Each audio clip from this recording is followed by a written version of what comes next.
Hi, I'm Jim Comey, Director of the FBI. On behalf of the whole FBI, I want to take a few minutes to recognize and thank our law enforcement colleagues as we honor you during National Police Week.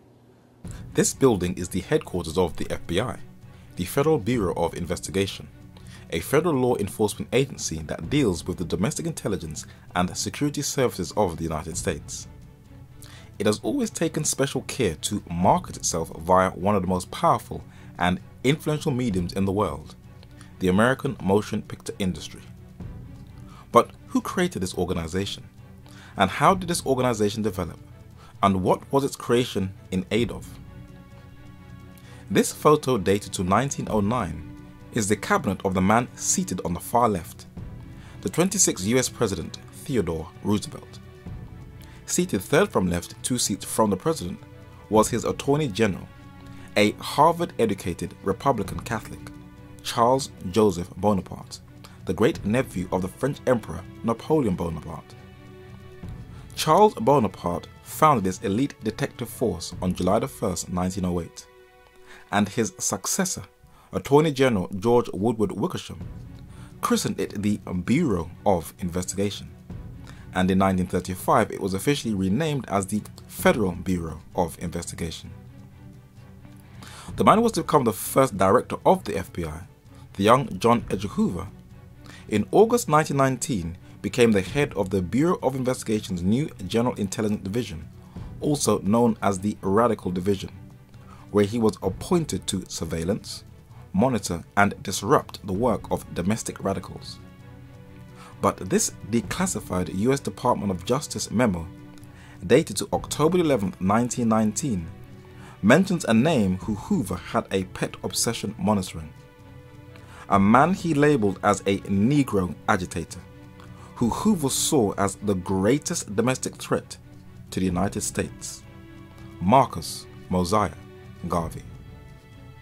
When I am dead, wrap the mantle of the red, the black and the green around me, for in the new life I shall rise up with God's strength and blessings to lead the millions up the heights and the triumph that you well know. Why was this man so feared by the US government? By listening to his zealous oratory, you can probably guess why. But if you were to go onto a search engine and type in the words FBI and Marcus Garvey, and go to the top of the searching results and click on the official website of the FBI, you will find a cache load of declassified documents detailing the FBI's monitoring of Marcus Mosiah Garvey. And as you carefully read through each file, you realize that J. Edgar Hoover's intelligence apparatus, the craft of his operations, and how his early career developed, that included surveillance, illegal wiretaps, blackmail, burglaries, double agents, planting forged documents, infiltration, assassination attempts, murder, COINTELPRO, provocateurs, exaggerating a potential threat, targeting innocent individuals, files containing embarrassing data on powerful people, using and breaking the law for one's own ulterior purpose, were all developed by J. Edgar Hoover as a result of him monitoring the movements of Marcus Mosiah Garvey. It is when you read an excerpt of the 1973 edition of the Encyclopedia Britannica, Volume 10, you get a picture of who Marcus Garvey is and what he wanted to accomplish. Marcus Mosiah Garvey, organizer of the most important nationalistic movement among Negroes, creating the Universal African League, Universal Black Cross Nurses, Black Eagle Flying Corps, Knights of the Nile, and other orders. It is certain that he established what was the largest mass movement among Negroes until his time and beyond. Marcus Garvey started a shipping company to develop trade between Africa and blacks throughout the diaspora. He was truly a visionary and a revolutionary, but this was too much for J. Edgar Hoover, and he eventually got Marcus Garvey charged for mail fraud and jailed for allegedly soliciting and mishandling people's funds to the UNIA. And because the US government did not want him to die in jail and make a martyr of him, he was released after 2 years and deported from the United States to his homeland in Jamaica, where 500 blacks in New Orleans waited for hours in the pouring rain to bid him farewell in November 1927.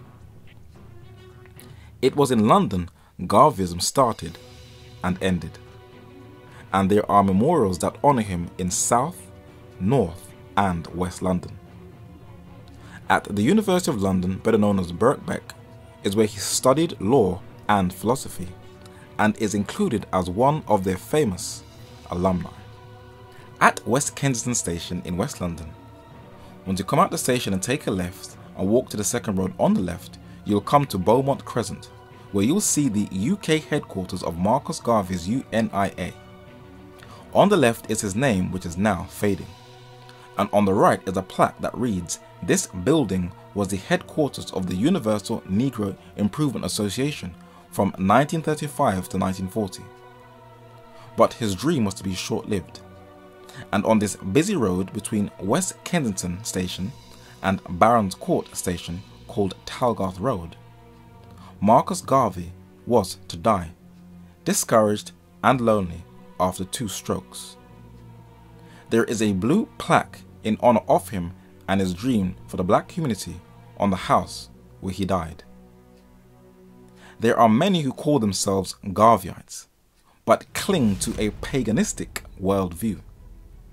And despite his militancy and sometimes crude racial worldviews, who did Marcus Garvey say we should model our lives after?